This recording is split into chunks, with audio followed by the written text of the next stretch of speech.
हाय। हम लोग class tenth के ज्योग्राफी को कंटिन्यू कर रहे हैं। क्लास टेंथ ज्योग्राफी में जो पहला चैप्टर है रिसोर्स एंड डेवलपमेंट, उसमें हम लोग 2 वीडियो ऑलरेडी बना चुके हैं। लास्ट वीडियो में हम लोग रिसोर्स के बारे में देखे थे कि रिसोर्स की प्लानिंग के बारे में देखे कि why resource planning is essential, मतलब प्लानिंग, रिसोर्स की प्लानिंग करनी क्यों ज़रूरी है।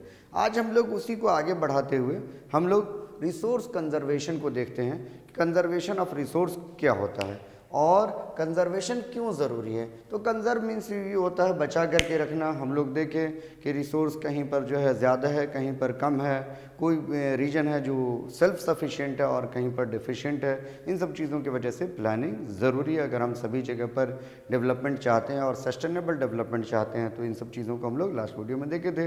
अब कंजर्वेशन ऑफ रिसोर्स क्या है? रिसोर्स को बचा करके रखना लॉन्ग टर्म के लिए, इसी को हम लोग कंजर्वेशन कहते हैं। देखिए अब कंजर्वेशन क्यों ज़रूरी है, तो why resource conservation is essential. Irrational consumption and over utilization of resource have led to the socio economic and environmental problem। हम लोग देखें जो हम लोग रिसोर्स का इरेशनल तरीके से इस्तेमाल किए, ठीक है, या रिसोर्स के जो है इरेशनल या एक्सप्लॉइटिव तरीके से इस्तेमाल करने से हमारे इन्वायरमेंट को जो है बहुत ज़्यादा या सोशियो इकोनॉमिक प्रॉब्लम भी हुआ। सोशियो इकोनॉमिक प्रॉब्लम ये हुआ किसी के पास रिसोर्स है तो बहुत ज़्यादा है, किसी के पास बिल्कुल भी नहीं है। इसके अलावा इन्वायरमेंटल प्रॉब्लम भी हुआ, ग्लोबल वार्मिंग, ओजोन डिप्लीशन, ये सब सारी चीज़ें हम लोग देखें जो है ये सब प्रॉब्लम। तो यही कहा जा रहा है कि रिसोर्स कंजर्वेशन इसलिए भी ज़रूरी है क्योंकि इरेशनल कंजम्पशन से, ठीक है, ओवर कंजम्पशन हम कह सकते हैं, उसके वजह से ओवर यूटिलाइजेशन हुआ और जिस वजह से बहुत सारे सोशियो इकोनॉमिक प्रॉब्लम भी हुए और इन्वायरमेंटल प्रॉब्लम भी इमर्ज हुए, जो हम लोग प्रीवियस वीडियो में हम लोग देखे थे। Judicious and conservation of resource is must, बोला जा रहा है रिसोर्स का जुडिशियस इस्तेमाल और यह रिसोर्स का कंजर्वेशन बहुत ज़्यादा ज़रूरी है, ठीक है। गांधी जी टोल्ड, गांधी जी क्या कहते हैं, गांधी जी का स्टेटमेंट है। ये हो सकता है आप लोगों से पूछ दिया जाए ये किसका स्टेटमेंट है, या फिर गांधी जी का रिसोर्स पर जो है वो या रिसोर्स कंजर्वेशन पर उनका क्या व्यू था, उनका क्या नज़रिया था। देखिए there is enough for everybody's need, Gandhi ji का कहना था यहाँ पे लोगों की नीड के लिए तो एनफ है, बहुत ज़्यादा रिसोर्स है हमारे पास, लोगों की नीड के लिए रिसोर्स एनफ है, ज़्यादा है। And not for anybody's greed, लेकिन लोगों की लालच के लिए जो है नहीं है। अगर लोग अपनी लालच को पूरी करने के लिए चाहेंगे तो रिसोर्स कम है, लेकिन अगर लोग अपनी ज़रूरत के लिए जो है रिसोर्स का इस्तेमाल करें तो रिसोर्स हमारे पास एनफ है। ये भी कंजर्वेशन के नज़रिए से गांधी जी का कहना था। He thought that, Gandhi ji का सोचना था कि that exploitative nature of modern technology, मतलब कि जो हमारे पास टेक्नोलॉजिकल डेवलपमेंट हुए हैं, जिस टेक्नोलॉजी से हम रिसोर्स को ज़्यादा से ज़्यादा हम एक्सप्लॉइट कर सकते हैं, ठीक है, is the root cause for depletion of the resources, वही मेन वजह है रिसोर्स के तेज़ी से डिप्लीट होने के लिए। रिसोर्स के तेज़ी से डिप्लीट होने में जो टेक्नोलॉजिकल डेवलपमेंट है उसका भी बहुत ज़्यादा रोल है, ये गांधी जी कह रहे हैं। He believe that production by the masses and not the production of masses, Gandhi ji का कहना है कि मासेज प्रोडक्शन सभी, मतलब रिसोर्स सभी के पास होना चाहिए। ऐसा नहीं कि रिसोर्स सिर्फ कुछ लोगों के पास है और उसका लोग जो है फ़ायदा लोग उठा रहे हैं, कुछ चंद ही लोग उठा रहे हैं। इसीलिए कहना है production by the masses not production of the masses, मतलब कोई एक बड़ी सी जेंट कंपनी है और सिर्फ वो कंपनी किसी एक आदमी की है और एक आदमी उस रिसोर्स का फ़ायदा उठा करके, ठीक है, नेचर के रिसोर्स का फ़ायदा उठा करके जो है वो अमीर हो रहा है और बाकी लोग उस जो है रिसोर्स से डिप्राइव हो रहे हैं। तो इन्हीं सब चीज़ों को गांधी जी कह रहे हैं। अब देखिए लैंड रिसोर्सेज क्या है, तो it is one of the most natural and renewable resources. Land resource क्या है? लैंड रिसोर्स एक नेचुरल रिसोर्स है और रेन्यूएबल है, कुदरती है लैंड, ठीक है। जो नेचुरल रिसोर्स है प्राकृतिक है और रेन्यूएबल है। रेन्यूएबल लैंड को क्यों कहा गया है? क्योंकि लैंड अगर किसी एक जगह से इरोड होता है तो दूसरे जगह वो डिपॉजिट करता है और एक जगह लैंड डिग्रेड होता है तो दूसरी जगह लैंड का फॉर्मेशन होता है, ठीक है। तो एक जगह लैंड अगर जो है इरोड हो रहा है तो दूसरी जगह डिपॉजिट हो रहा है, इसीलिए हम इसको जो है रेन्यूएबल कहते हैं। अब क्यों ज़रूरी है land? It support our life system, जो है ये हमारे लाइफ सिस्टम को सपोर्ट करता है, ठीक है, विद द बेसिक नेसेसिटीज़, जो हमारी बुनियादी जो ज़रूरत है, जो बेसिक जो नेसेसिटीज़ है, फूड, क्लोथिंग, शेल्टर, ये सब हमको लैंड से ही मिलता है। ये बहुत सारे जो है स्पेसीज़ के लिए, बहुत सारे जो है वो इंसेक्ट्स वगैरह का ये होम भी है, जो कि फार्मर का, और बहुत सारे जो है ना इंसेक्ट्स फार्मर के फ्रेंड भी हैं। तो ये बहुत सारे जो है ना इंसेक्ट्स या बहुत सारे स्पेसीज़ का हैबिटेट भी है, ठीक है, लैंड। तो इस तरीके से लैंड जो है वो बहुत इंपॉर्टेंट हो जाता है, ठीक है। It is not even everywhere, इसलिए भी लैंड जो है इंपॉर्टेंट है, क्योंकि सभी जगह पर एक जैसी लैंड नहीं है, ठीक है। कहीं पर माउंटेनियस है, कहीं पर प्लेन है, कहीं पर प्लेट्यूज है, कहीं पर आइलैंड है, और हम देखते भी हैं सभी का अपना अपना इंपॉर्टेंस है। लेकिन जो प्लेन एरिया है वो ज़्यादा सूटेबल है हर एक एक्टिविटीज़ के लिए। प्लेन एरिया इसी वजह से डेंसली पॉपुलेटेड भी होता है। प्लेन कैसे, आप वहाँ एग्रीकल्चर भी कर सकते हैं, आप इंडस्ट्री फैक्ट्रीज भी लगा सकते हैं, आप रोड एंड ट्रांसपोर्टेशन वगैरह भी वहाँ पर डेवलप कर सकते हैं। तो हर एक एक्टिविटीज़ के लिए प्लेन एरिया ज़्यादा सूटेबल है। इसी वजह से प्लेन एरिया में जो है देखते हैं वो डेंसली पॉपुलेटेड होता है। तो यहाँ देखिए कि क्या है, it is not even everywhere, सभी पर एक जैसी, सभी जगहों पर एक जैसी लैंड नहीं है। India comprise of many type of land, India में भी बहुत तरीके की लैंड है, माउंटेनियस है, प्लेट्यूज है, प्लेन है, ना आइलैंड है। इसी को देखिए, और ये देखते हैं इंडिया में जो प्लेन है वो कितनी परसेंट है। इंडिया में प्लेन 43% ऑफ लैंड जो है वो प्लेन एरिया है, और माउंटेनियस एरिया जो 30% ऑफ लैंड है वो माउंटेनियस एरिया है, और प्लेट्यूज एरिया 27% है। इस परसेंटेज को आपको याद रखना है, जो एग्जाम के नज़रिए से आपका ये इंपॉर्टेंट है, ऑब्जेक्टिव या फिर एंट्रेंस, इन सब के नज़रिए से। तो हमारा सबसे ज़्यादा क्या है, प्लेन एरिया है। प्लेन एरिया 43% है, माउंटेनियस एरिया 30% है, और प्लेट्यूज एरिया 27% है। अब हम लोग इधर देखते हैं दूसरी तरफ। अब दूसरा जो हमारा टॉपिक है वो टॉपिक है लैंड यूटिलाइजेशन। क्या टॉपिक है हमारा? टॉपिक है ये लैंड यूटिलाइजेशन। लैंड का इस्तेमाल कैसे कैसे होता है, लैंड का यूटिलाइजेशन किस किस पर्पज से होता है, ठीक है। तो सबसे पहला हमारा फॉरेस्ट, कुछ लैंड ऐसे हैं जो कि फॉरेस्टेड एरिया है, जहाँ पर कंप्लीट फॉरेस्ट, और हम फॉरेस्ट किसको कहते हैं, जो नेचुरल होता है, ठीक है, जो नेचुरल वेजिटेशन होता है, which has been undisturbed, which has been left undisturbed for the many years, और ह्यूमन इंटरफेरेंस बहुत वहाँ पर बहुत कम है, वो नेचुरल है, वहाँ पर बहुत सारे फ्लोरा और फाना हैं, ठीक है, जो ह्यूमन इंटरफेरेंस से बाहर है। तो अगर फॉरेस्ट जो ज़्यादातर एरिया जो है, मतलब सॉरी ज़्यादातर नहीं कह सकते, तो कुछ लैंड ऐसा है जो कि फॉरेस्ट है, ठीक है, कुछ ज़मीन ऐसी है जहाँ पर घने जंगल है, वो फॉरेस्ट है। इसके अलावा कुछ लैंड ऐसे भी हैं, land not available for cultivation, मतलब कि ना ही फॉरेस्ट है और ना वहाँ पर ना ही कल्टीवेशन की जा रही है।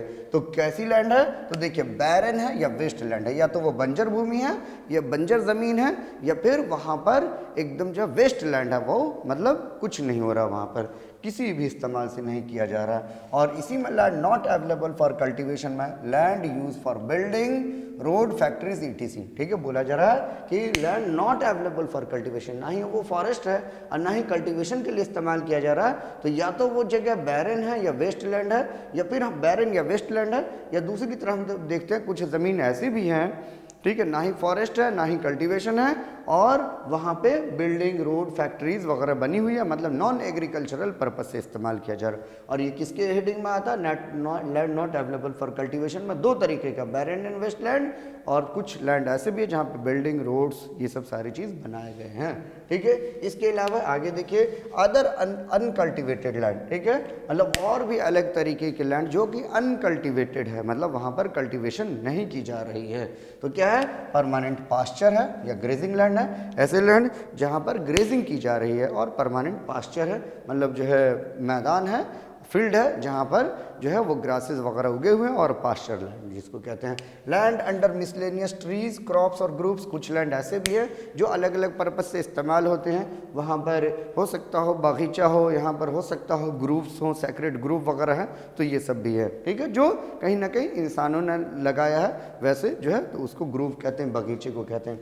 कल्चरेबल वेस्टलैंड क्या? कल्चरेबल वेस्टलैंड है left uncultivated for more than 5 years. बोला जा रहा है ऐसे भी कुछ ज़मीन है जो 5 साल से ज़्यादा से वहाँ पे कल्टीवेशन नहीं की गई है, तो उसको हम क्या कहते हैं? Culturable wasteland. तो हम क्या देखें, अदर देन अनकल्टिवेटेड लैंड में ये 3 कैटेगरीज है। पहली कैटेगरीज है पास्चर लैंड, दूसरी कैटेगरीज है कि मिसलेनियस ट्रीज या क्रॉप्स हैं या ग्रुप्स हैं, ठीक है, या कल्चरेबल वेस्टलैंड है। अब हमारा नेक्स्ट आता है फॉलो लैंड, मतलब कि ये कहीं ना कहीं यहाँ पर कल्टीवेशन होती है लेकिन उसको जो है फॉलो छोड़ दिया गया है। फॉलो में भी दो है। अब देखिए ये सब चीज़ आप लोगों के लिए इंपॉर्टेंट है, खास करके ये याद रखना है इसके डेफिनेशन को।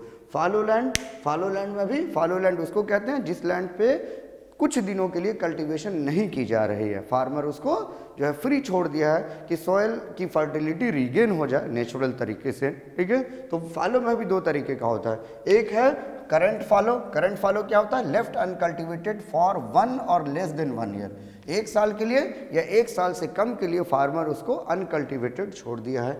अदर देन करंट फॉलो क्या है, अदर देन करंट फॉलो क्या है कि land left uncultivated for 1 to 5 year, 1 साल से ज़्यादा और 5 साल से कम जो है उसको अनकल्टिवेटेड छोड़ दिया गया, उसको अदर देन करंट फॉलो कहते हैं। और कल्चरेबल वेस्ट लैंड हो जाएगा कि 5 साल से ज़्यादा के लिए उसको फॉलो छोड़ दिया गया तो उसको हो जाएगा कल्चरेबल वेस्ट लैंड। तो थोड़े बहुत डिफरेंसेस है, बस वक्त का है, टाइम का है, पीरियड का है। अगर 1 साल या 1 साल से कम है तो हम उसको क्या कहते हैं, करंट फॉलो कहते हैं। अगर 1 साल से ज़्यादा और 5 साल से कम है तो अदर देन करंट फॉलो कहते हैं। और 5 साल से ज़्यादा छोड़ दिया गया है फॉलो तो वो हमारा क्या हो जाता है, कल्चरेबल वेस्टलैंड हो जाता है। अब हमारा जो नेक्स्ट होता है नेट सोन एरिया, कुछ लैंड ऐसे भी हैं जहाँ पर जो है वो सोइंग की गई है, बीज बोया गया है। तो नेट सोन एरिया किसको कहते हैं, area sown at least once in agriculture year. बोला जा रहा वो एरिया जहाँ पर 1 साल में एटलीस्ट 1 एग्रीकल्चरल सीजन में वो फसल ग्रो की जाती है या कल्टीवेशन की जाती है। हम लोग क्या देखें, एग्रीकल्चरल सीजन 3 है हमारे पास, रबी सीजन, खरीफ सीजन और जायद सीजन, यही देखे थे।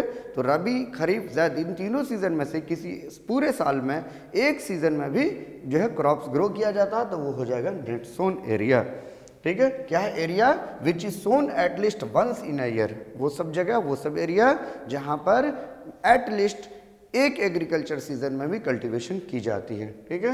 अब यहाँ देखिए ग्रॉस क्रॉप्ड एरिया क्या है, area sown more than once in an agricultural year plus net sown area. बोला जा रहा है वो सब जगह, वो सब एरिया जहाँ पर 1 से ज़्यादा एग्रीकल्चर सीजन में फसल की बीज बोई जाती है या कल्टीवेशन की जाती है, प्लस नेट सोन एरिया जहाँ पर एक जो है सीजन में की जाती है। मतलब कि वो सब एरिया जहाँ पर 1 से ज़्यादा सीजन में की जाती है जो है, और प्लस जो वो सब एरिया जहाँ पर सिर्फ एक ही सीजन में की जाती है। तो हम कंप्लीट कह सकते हैं ये ग्रॉस क्रॉप्ड एरिया, मतलब टोटल कितने जगहों पर, कितने एरिया पर इंडिया में कल्टीवेशन की जाती है, ठीक है। अब हमारा क्या है, लैंड यूज़ पैटर्न, कि इंडिया में लैंड यूज़ पैटर्न कैसे डिसाइड होता है। तो लैंड यूज़ का पैटर्न डिसाइड करता है कि वहाँ पर किस चीज़ के लिए जो है इस्तेमाल किया जा रहा होगा, कल्टीवेशन होगा नहीं होगा, और या और भी किस किस पर्पज़ से वहाँ की ज़मीन का, वहाँ की लैंड का यूजेज हो रहा होगा। तो वो सब चीज़ डिपेंड करता है फिजिकल फैक्टर पर और ह्यूमन फैक्टर पर, इन दोनों पर। तो land use pattern depend on the physical and human factors both, ठीक है। जो फिजिकल फैक्टर में क्या सब आ जाता है, वहाँ की क्लाइमेट कैसी है, मतलब टेम्परेचर, रेनफॉल, इन सब चीज़, सनशाइन, इन सब चीज़ों को देखा जाता है, ठीक है। और इसके अलावा topography means type of land there, type of land means वहाँ पे प्लेन एरिया है, माउंटेनस एरिया है, प्लेट्यूज एरिया, ये सब चीज़ भी देखा जाता है। अगर वो प्लेन एरिया है तो वहाँ पे कल्टीवेशन के लिए जो है वो बेहतर है। इसके अलावा जो है वहाँ पे घर वर भी बनाना आसान है, वहाँ पे इंडस्ट्री फैक्ट्रीज बनाना भी आसान है, वहाँ पे और भी चीज़ें करना आसान है, वो डेंसली पॉपुलेटेड होगा। माउंटेनियस एरिया है तो माउंटेनियस एरिया किसी भी चीज़ों के लिए ना ही घर बनाने के लिए सूटेबल होता है, ना ही इंडस्ट्रीज फैक्ट्रीज कारखाने बनाने के लिए, ना ही रोड रेलवे, इन सब चीज़ों के लिए, तो इसीलिए वो डेंसली पॉपुलेटेड नहीं होगा, स्पार्सली पॉपुलेटेड होगा। प्लेट्यूज एरिया, तो प्लेट्यूज एरिया में जो है वहाँ पे कल्टीवेशन होती है लेकिन उतनी नहीं होती है, ठीक है, जितनी जो है ना वो प्लेन एरियाज में होती है। तो क्या है, land use pattern in India, land use pattern depend on the physical and human factors both, दोनों चीज़ों पर डिपेंड करता है। फिजिकल फैक्टर में ये है हमारा क्लाइमेट, ठीक है, क्लाइमेट में टेम्परेचर, रेनफॉल एंड सनशाइन भी हम ऐड कर देते हैं। तो इन तीनों चीज़ों पर डिपेंड करता है। अगर वहाँ की टेम्परेचर कैसी है, क्योंकि अलग अलग जो है वो क्रॉप्स और अलग अलग क्लाइमेटिक कंडीशन में ग्रो होते हैं, और बाकी ह्यूमन हैबिटेशन के लिए जो है वो सूटेबल जो है क्लाइमेट चाहिए। तो इन सब चीज़ों को देखते हुए अगर वहाँ की क्लाइमेट सूटेबल होगी, हार्श क्लाइमेट नहीं होगी, मॉडरेट क्लाइमेट होगी, तो वहाँ पर आबादी बसेगी। ठीक है, तो ये सब चीज़ डिपेंड करता है। ठीक है, तो टेम्परेचर, रेनफॉल और सनशाइन इन चीज़ों पर डिपेंड करता है। दूसरा टोपोग्राफी, टाइप ऑफ लैंड, वहाँ पे माउंटेनियस एरिया है, प्लेन एरिया है या प्लेट्यूज एरिया है। इसके अलावा टाइप ऑफ सॉइल, अगर वहाँ पे फर्टाइल सॉइल है जैसे कि एलोवियल सॉइल है जो कि कल्टीवेशन के लिए सबसे ज़्यादा सूटेबल होता है, तो वो होगा। तो इन सब चीज़ों पर डिपेंड करता है वहाँ की जो है ना जो है ज़मीन का कैसे इस्तेमाल होगा और कितना इस्तेमाल हो रहा होगा। इसके अलावा कुछ और फैक्टर्स हैं जैसे पॉपुलेशन है, टेक्नोलॉजी है, स्किल है, तो वहाँ के लोग, वहाँ पे आबादी कितनी है, वहाँ के लोगों का टेक्नोलॉजिकल नोहो कितना है और वहाँ के लोग कितने स्किलफुल हैं, तो इन सब चीज़ों पर भी डिपेंड करता है। अगर गांव की आबादी है, स्किलफुल आबादी नहीं है, तो वहाँ पे एग्रीकल्चर हो रहा होगा। अगर स्किलफुल आबादी है तो इंडस्ट्री, फैक्ट्री, कारखाने, ये सब चीज़ वहाँ पे होंगे। ठीक है, जैसा कि हम शहरों में देखते हैं। तो लैंड यूज़ पैटर्न हमारे इन सब सारे चीज़ों पर डिपेंड करता है। ये हमारा ह्यूमन फैक्टर में आ जाता है, पॉपुलेशन, टेक्नोलॉजी और स्किल ह्यूमन फैक्टर में आ जाता है, और बाकी climate, topography, type of soil, ये फिजिकल फैक्टर में आ जाता है। तो फिजिकल और ह्यूमन दोनों फैक्टर डिपेंड करता है वहाँ की लैंड जो है किस पर्पज से और कितना इस्तेमाल हो रहा होगा। ठीक है, अब हम देखते हैं। ठीक है, लैंड यूज पैटर्न में अगर हम देखते हैं तो फॉरेस्ट के बारे में डिस्कस करना बहुत ज़रूरी है कि इंडिया में नेशनल फॉरेस्ट पॉलिसी लॉन्च की गई थी 1952 में, और नेशनल फॉरेस्ट पॉलिसी में एक स्टैंडर्ड सेट किया गया कि मिनिमम 30% जो है वो एरिया हमारे फॉरेस्टेड एरिया होना चाहिए।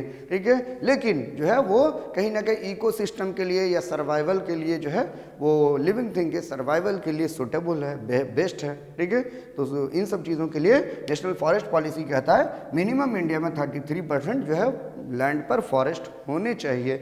लेकिन जो कि अभी हमारे मिनिमम स्टैंडर्ड से जो है वो जो स्टैंडर्ड है उससे काफ़ी कम है। ठीक है, हमारी प्रेजेंट जो है फॉरेस्ट एरिया कितनी है, 22% है, लेकिन रिक्वायर्ड कितना है, 33% है। तो ये याद रखना है। नेट सोन एरिया सबसे ज़्यादा कहाँ पर है, 80% जो है वो पंजाब में है, और सबसे कम कहाँ पर है, 10% के करीब अरुणाचल, नागालैंड, मिजोरम, मेघालय, उन सब जगहों पर है। ठीक है, अब हम लोग नेक्स्ट चैप्टर में नेक्स्ट वीडियो में हम लोग लैंड डिग्रेडेशन, इन सब चीज़ और जो है लैंड के कंजर्वेशन और भी चीज़ों के बारे में हम लोग नेक्स्ट वीडियो में जो है कवर करेंगे। तब तक आप यहाँ पर बने रहिए, और अगर हमारा वीडियो अच्छा लग रहा है तो अपने दोस्तों को शेयर कीजिए, लाइक कीजिए, सब्सक्राइब कीजिए। Thank you.